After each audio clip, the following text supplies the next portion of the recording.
Welcome to episode 81 of Norse Myths, Legends, and Folktales.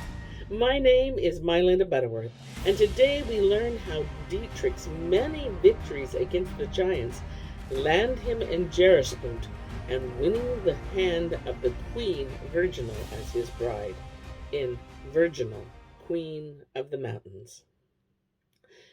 Tidings came unto Dietrich of Bern that Virginal, Queen of the Mountains, was in sore distress, because that a giant wasted her land, and had perforce to obtain as tribute at each new moon a fair maiden whom he did devour.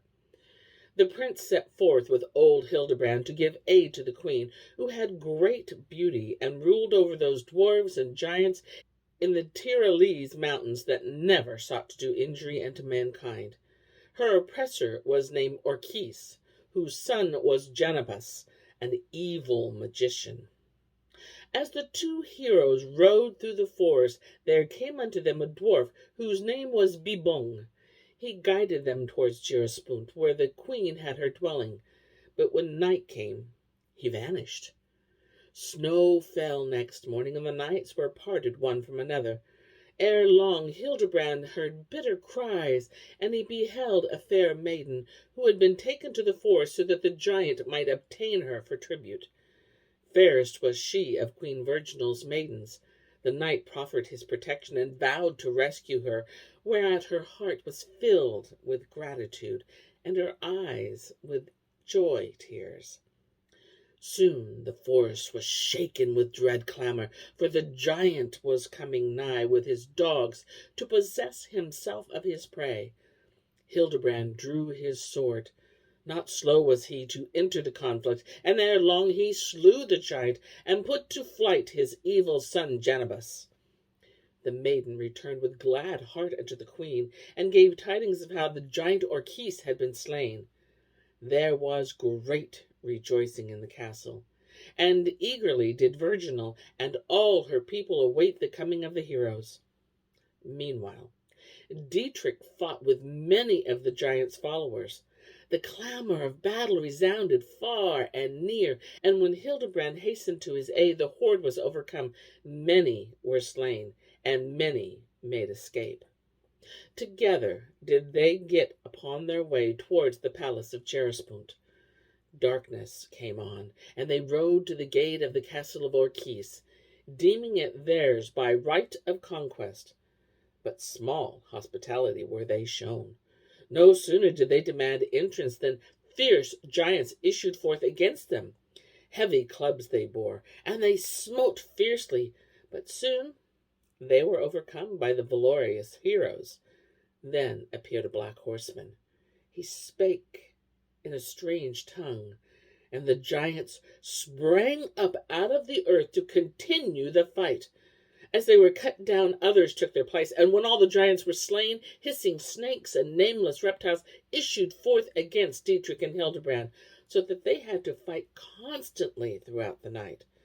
The black horseman entered not the fray, and when dawn broke, he vanished from sight.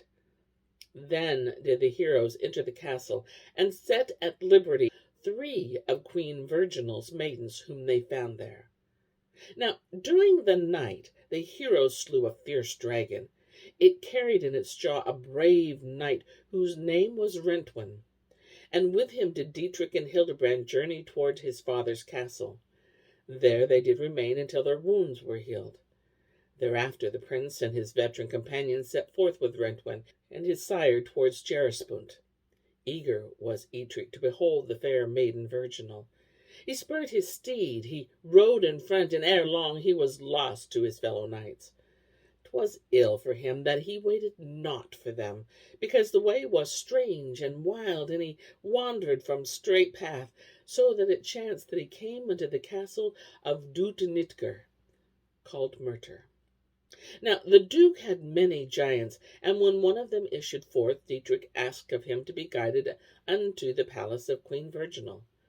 Answer was given him according to his desire, but when he turned to ride away, the giant smote the hero with his club, so that he fell from his horse. Then was brave Dietrich seized and bound and thrown into a dark dungeon. The duke's sister treated him with kindness, but for her protection the prince would have been put to death. When Hildebrand reached the palace of Virginal, he received tidings that the prince had been taken captive. So he hastened back into Bern and rode forth with many brave knights, among whom were Wulfhart, Witiga, and Haima. They laid siege to Castle Mutor and fought against 12 giants. While the battle waged fiercely, Dietrich made escape and entered the fray. Victory was then with the heroes of Bern, and all the giants were slain. The knights sought to put Duke Nitger to death, but his sister pleaded for him, and his life was spared by Dietrich. Then did they all set forth towards Jeraspunt.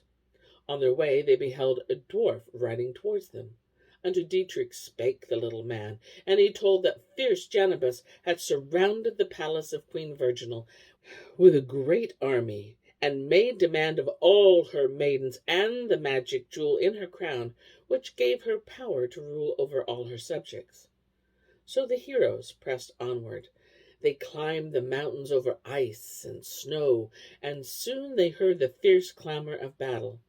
The howling of the great black dogs of Janibas was like the howling of wintry tempests.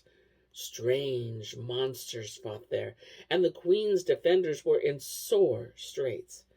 The voices of the giants were loud as thunder peals. In the midst of the battle, Dietrich saw the black horseman. He knew him to be Janibas.